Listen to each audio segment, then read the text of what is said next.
Hi friends, இன்றைக்கி morning வந்து பிரேக்ஃபாஸ்ட்டுக்கு வந்து நான் செட்டிநாடு வெங்காய கோஸ் தான் பண்ண போகிறேன். அதுக்கான இன்க்ரீடியன்ட்ஸ் வந்து தேங்காய், அரை மூடி தேங்காய், அதுக்கப்புறம் கசகசா, சோம்பு, பொட்டுக்கடலை, உருளைக்கிழங்கு, அதுக்கப்புறம் வரமிளகா, பச்சை மிளகா, பட்டை, கிராம்பு, ஏலக்காய், அதுக்கப்புறம் கல்பாசி. மிக்ஸி ஜாரில் வந்து நான் வந்து தேங்காயும் கசகசா, சோம்பு, பொட்டுக்கடலை இதெல்லாம் ஒன்றா போட்டு அரைச்சிக்க போகிறேன். மிளகாயையும் போட்டு ஒன்றா அரைச்சிக்க போகிறேன்.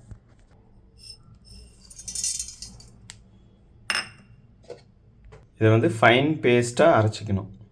அப்புறம் மிளகாயும் போட்டுருங்க ஒன்றா. இந்தளவுக்கு ஃபைன் பேஸ்ட்டாக அரைச்சிக்கிங்க. வடை சட்டி எடுத்துக்கோங்க. 2 ஸ்பூன் எண்ணெய் ஊற்றிக்கிறேன். எண்ணெய் சூடானதுமே வந்து அரை ஸ்பூன் கடுகு, அரை ஸ்பூன் உளுத்தம்பருப்பு, அது பொரிஞ்ச பிற்பாடி நீங்கள் வந்து ஏற்கனவே எடுத்து வச்சுருந்த பட்டை, கிராம்பெல்லாம் ஒன்றா ஆட் பண்ணிக்க வேண்டியது. பட்டை, கிராம்பு வணங்கியும் நம்ம வெட்டி வச்சுருந்த பெரிய வெங்காயத்தை வந்து ஆட் பண்ணிக்குவோம். அது நல்லா வணங்கணும். அதுக்கு வந்து நீங்கள் உப்பு ஆட் பண்ணிங்கன்னா கொஞ்சம் சீக்கிரமாக வணங்கும். 2 கீரை வாங்க.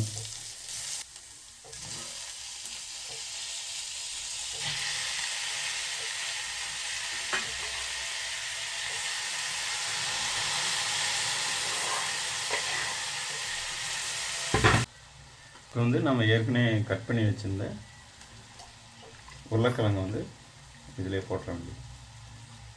உருளைக்கிழங்கை வந்து சின்ன சின்ன பீஸாக கட் பண்ணிக்கிங்க. ஏன்னா வந்து டைரெக்டாக நம்ம வந்து வடை சட்டியில் போட்டு வேக வைக்க போகிறோம். அதனால் வந்து கொஞ்சம் நேரம் ஆகும். அதனால் சின்ன சின்ன பீஸாக போடுங்க. பெருசாக போட்டிங்கன்னா அப்புறம் வேகாது.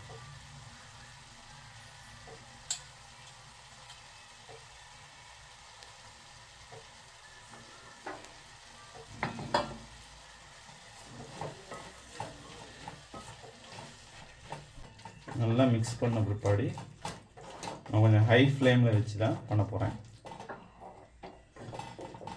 நல்லா தண்ணி ஊற்றிக்கிங்க. ஏன்னா வந்து நீங்கள் குக்கரில் வைக்கிறீங்கன்னா பிரச்சனை கிடையாது.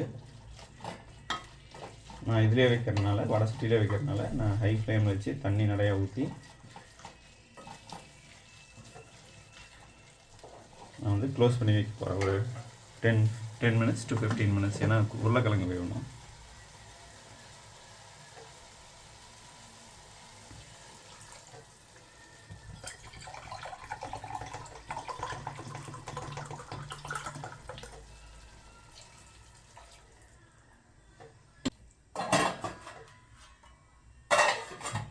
டென் மினிட்ஸ் கழித்து நம்ம வந்து பார்க்கலாம். 10 minutes ஆயிடுச்சு. நம்ம இப்போ ஓப்பன் பண்ணி பார்ப்போம். நல்லா குக் ஆயிடுச்சு.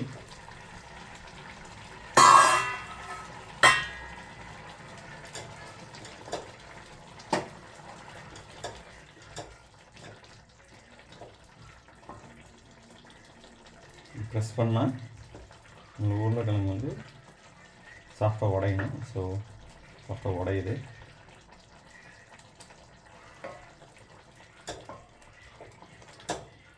இந்த டைமில் நம்ம வந்து ஏற்கனவே அரைச்சி வச்சுருந்த நம்ம மசாலாவை வந்து கலந்துட வேண்டியதான்.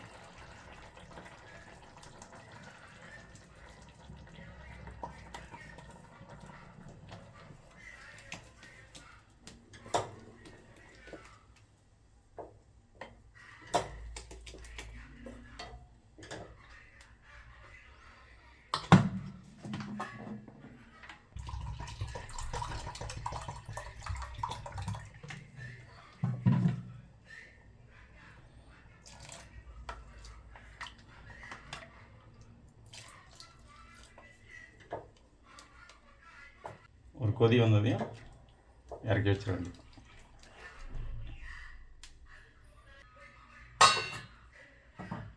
இப்போ லோ ஃப்ளேமில் வச்சுருக்கேன்.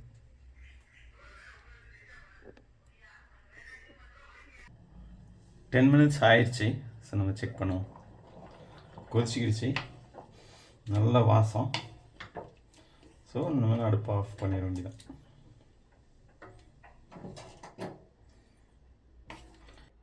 நான் வந்து இட்லியோட சாப்பிட்றேன். டேஸ்ட் எப்படி இருக்குன்னு சொல்கிறேன். Taste super. ஸோ நீங்களும் ட்ரை பண்ணி பாருங்கள். Bye friends.